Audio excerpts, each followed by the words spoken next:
The book of Revelation, chapter 3, verse 10. Because thou hast kept the word of my patience, I also will keep thee from the hour of temptation, which shall come upon all the world to try them that dwell upon the earth. Behold, I come quickly. Hold that fast which thou hast, that no man take thy crown. Him that overcometh will I make a pillar in the temple of my power, and he shall go no more out. And I will write upon him the name of my power, and the name of the holy city of my power, which is New Jerusalem, which cometh down out of heaven from my power, and I will write upon him my new name. The book of Revelation, chapter 13, verse 15. And he had power to give life unto the image of the beast, that the image of the beast should both speak, and cause that as many as would not worship the image of the beast should be killed. And he causeth all, both small and great, rich and poor, free and bond, to receive a mark in their right hand or in their foreheads, and that no man might buy or sell, save he that had the mark, or the name of the beast, or the number of his name. Here is wisdom.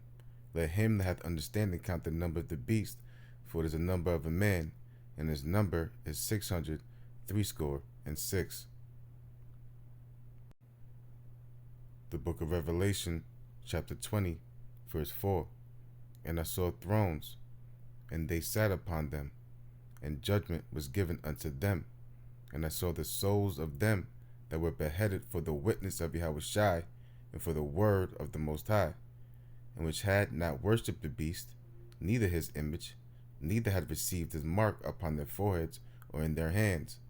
And they lived and reigned with Hamashiach 1,000 years. The book of Revelation, chapter 14, verse 1.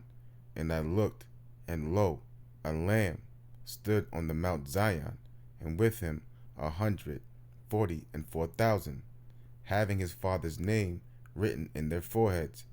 And I heard a voice from heaven, as a voice of many waters, and as the voice of a great thunder. And I heard the voice of harpers harping with their harps.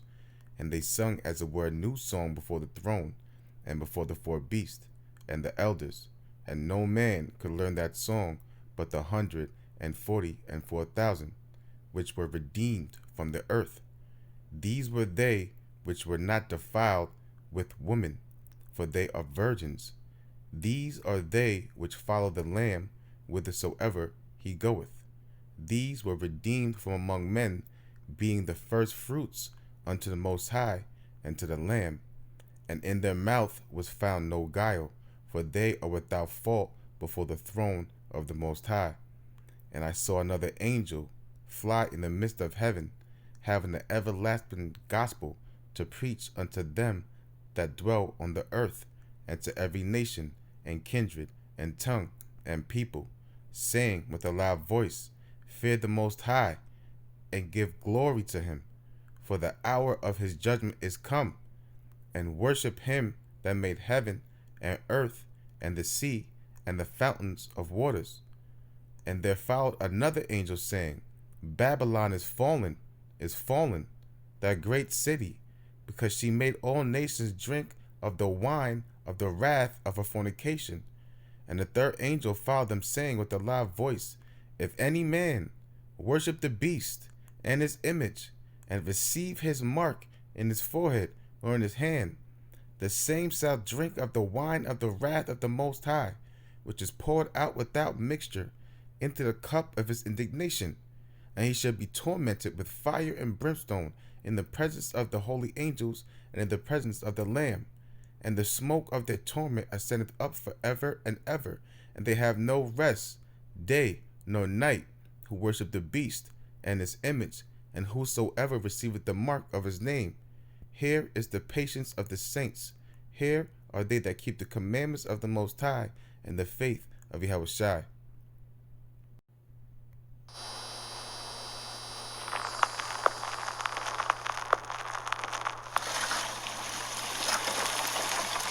I'm not necessarily recommending new terminology. We're really stuck with the terminology we have. It's just not fully satisfactory. We're dealing with concepts that haven't existed before. Maybe there'll be cyborg sounds kind of unappealing, but that's actually what we're going to become. We're going to be putting technology in ourselves.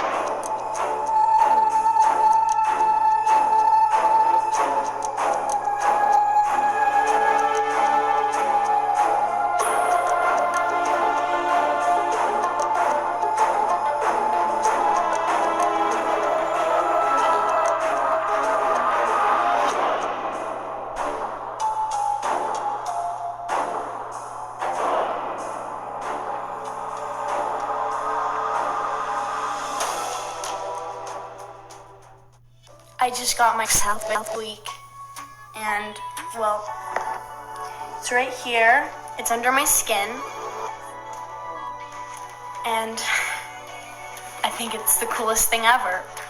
But it only took forever to convince my parents to let me get it.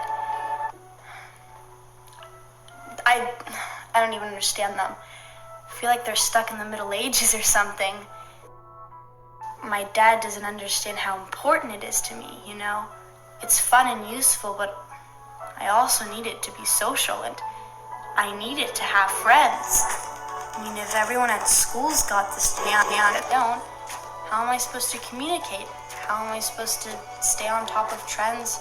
How am I supposed to, live my life without it? I just don't get it.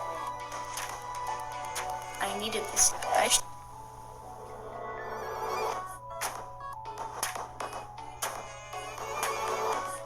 Well, I told him that he'd actually be protecting me because, well, it can track me wherever I am, current location and time, and so I told him I'd never be kidnapped, ever. That really must have hit home because they let me get it. Well, they think they can track me, but I just downloaded this new app, and I can move the tracker to wherever I want, whenever I want, so right now, they think I'm at school. It's just crazy because if my parents actually knew what I can do with this, they'd never let me get it.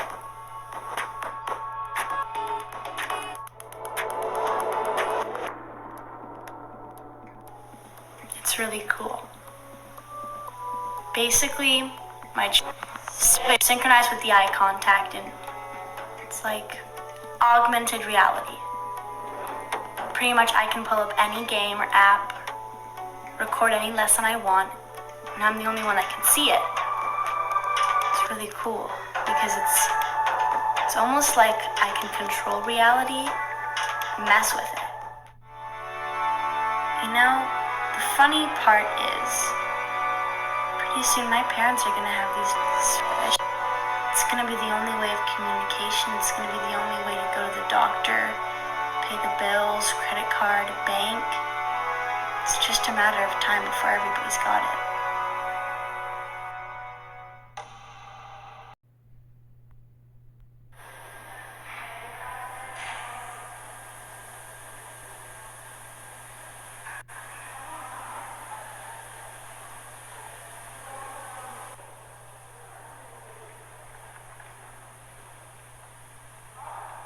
So I have a chip implant in my arm, and I have programmed the chip so that I have my COVID passport and on the chip. And the reason is that I always want to have it accessible. And when I read my chip, I just swipe my phone on the chip, and then I unlock, and it opens up. This is a PDF, which is my COVID passport. And this means that it's always accessible for me, or for anyone else really who wants to read me. For example, if I go to the movies or go to a shopping center, then people will be able to check my status, even if I don't have my phone.